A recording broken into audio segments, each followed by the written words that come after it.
Hey guys, welcome back to my channel. This is Linda of Molin Signature. Here on this channel, I share videos about sewing, pattern drafting, and fashion. On today's tutorial, I'm going to be sharing with you guys how to pad and sew this beautiful top we drafted the last time. So without further ado, let's just dive into the main video. Don't forget to subscribe.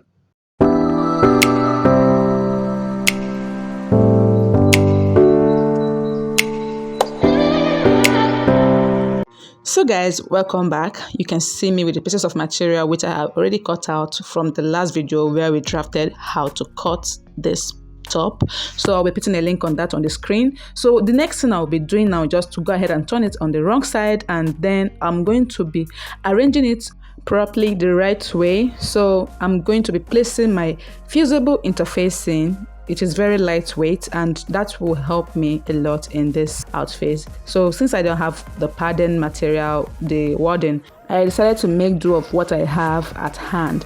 So I have about 2.5 yards of this wording, and I'm simply going to use them all up on this. What you see me doing right now is just placing the material on top of my fabric, and I'm just going to cut it out roughly. So I'll be layering this over and over again with the fusible parts on top of my fabric, and my fabric is facing the wrong side upwards. So I'm just going to be cutting this all over the sides like you see me doing, and I'll be placing the other parts to patch it up to make it into one piece. And then the next thing I'll do is just to go ahead and use my steam press iron on it like you see me doing.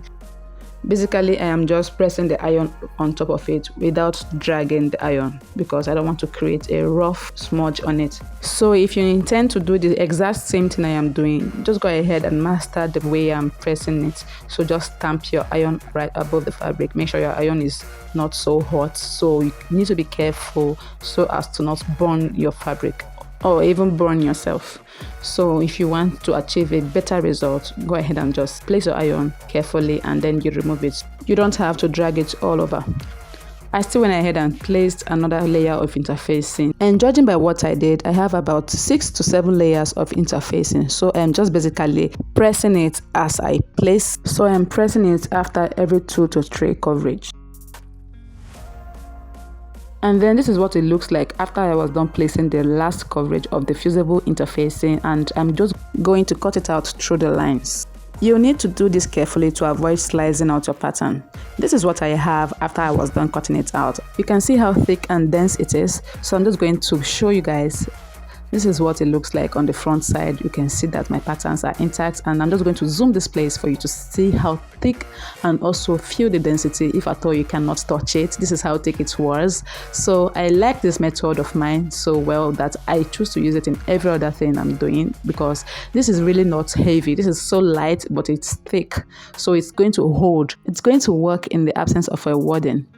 Now the next thing I'm going to do is just to go ahead and stitch this part on my machine by 1/2 inch on both sides. So I'm going to stitch it on the sewing machine from the down part all the way to the top, and that is how you can get your princess darts sewn properly. So now you can see that I have ironed out the sewing allowance, and you can see that I didn't notch it. I went ahead to iron it flat just the way it is, like I am pressing with the iron for instance. And the next thing I'll be doing just to go ahead and glue a long strip of another interfacing right above this joining part. To do that, I'm just going to set this aside, and then I'll be cutting out a long strip of interfacing from the leftover I have.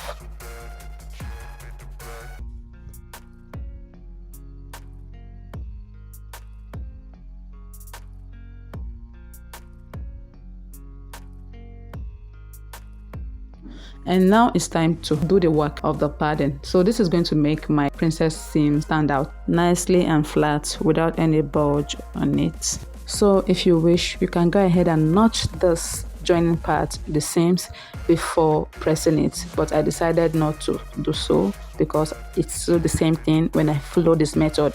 Next, I placed my tailor's arm beneath the bust, and then I am pressing out the seams once more with my fusible interfacing on top of it. This is to give it a very nice hold to prevent it from standing right up after I am done stitching. So I am using this as a method to secure the seams to even look more flatter.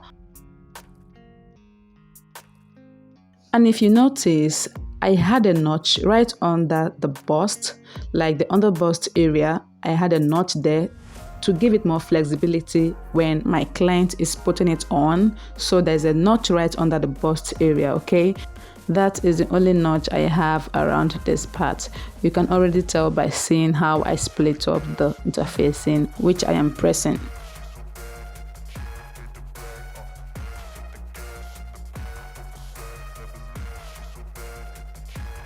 And then the next thing is just to go ahead and glue the second part of the interfacing on the second area. This is because I have a notch around that part, which is dividing the underbust from the rest of the lower bodies, okay? So just take your time and get it right as a beginner, because this needs to be perfect.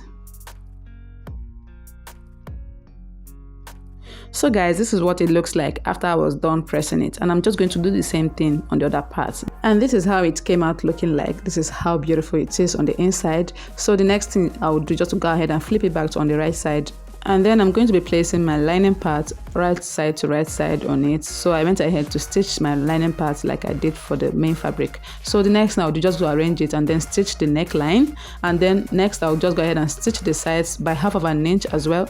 Then I'll go ahead and do the same thing on the back. Talking about the neckline, I've already done that, and then the next thing I'll be doing, just to go ahead and insert the dart, and by so doing I'm just going to spread it out like this, and then I'll go ahead and use the 1/4 of the bust span, excluding the zip allowance for it. Now I've gone ahead to close the inner parts, and then I have a smooth seams by the sides. Then the next thing I did was to go ahead and stitch the shoulder lines like you see me pointing, and then the necklines has been fixed. Next thing I'll do right away, just to go ahead and close this down part from the inside. So I'm just going to turn out this part inside out, bringing the two back piece inwards like this for me to flip it over, and then I'm just going to place it flat on my table like this for me to position it very well before stitching on my sewing machine. So I'm just going to be stitching this part like this, from this part to this part. After that, I'll go ahead and insert the zipper, and then I'll close this down part with a bias strip. I'm just going to do that off camera, and then I'll get back to you. So guys, after I was done with the zipper and the hemming of the back piece, I noticed a slight mistake, so I'm just going to correct that right away. I initially didn't insert this when I was drafting out the top in my previous video, so I'm just going to do that right away. For this part, I'll further reduce it by 1.5 inch at this point. So I will be measuring what I have here upwards by 1 inch, which I have for the back when I was drafting it in my previous video, and I'm just going to take out that 1 inch, and from there I'll be coming inwards by general 1.5 inches, which I have for the whole top, and then from there, that is where I'll be slanting it downwards. So take your time and notice what I said. I'm just going to be slanting it this way downwards to make it even more pointier.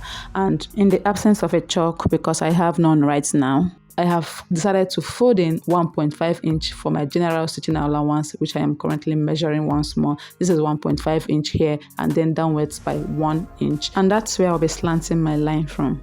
So I'll just go ahead and fold this part inwards like this by 1.5 inches. Remember that. And then I'll go ahead and take out 1 inch like this.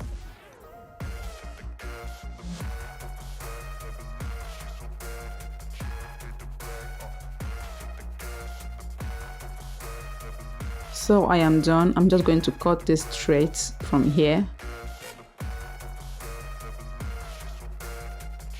And this is what I have after I am done trimming it out.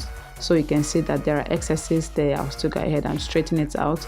And the next thing I'll just do is just to separate the pins and open it up. This is what it is looking like. And that area where I took out the general 1.5 inch stitching allowance is demarcated from the slant.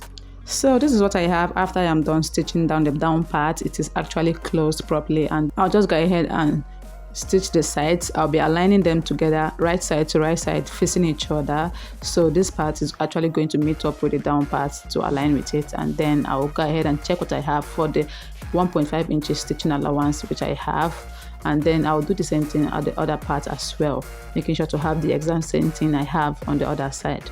Then I'll go ahead and stitch it from there. So you can see how curved the back piece is. I'm just going to attach the zipper a bit so I could be able to show you what I have. I'll be stitching this part by 1.5 inch like I measured. I'll also be taking out 1/4 of an inch for the ease allowance on both sides. So for the shoulder line, you can see how flat it is and not like this.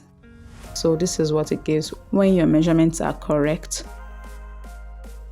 So I'll just go ahead and stitch this part and then I'll get back to you. This is what I have after I am done with everything, and you can see that the back piece is actually higher than the front piece because of how I contoured it when I was drafting it out. Next, I'm just going to fold it in half like this with my shoulder lines attached together, and then I'm just going to be securing this part with my pin because I want to go ahead and trim out the excesses around the armhole.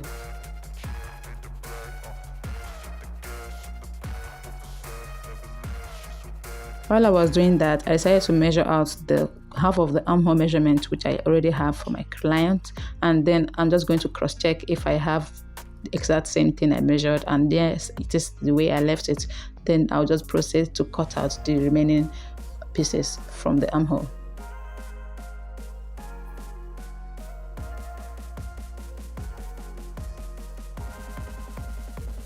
So guys, I am done with that, and I am just going to detach the pins and then open it up to see what I have.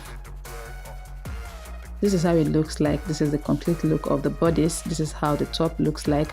Okay, so the next thing I'm just going to do, just to go ahead and turn it inside out, and this is how beautiful my top is looking. I am not yet done because I'll be attaching the sleeves right away. So to do that, I'll be attaching a balloon sleeve, and I'm just going to be cutting that out in the next step.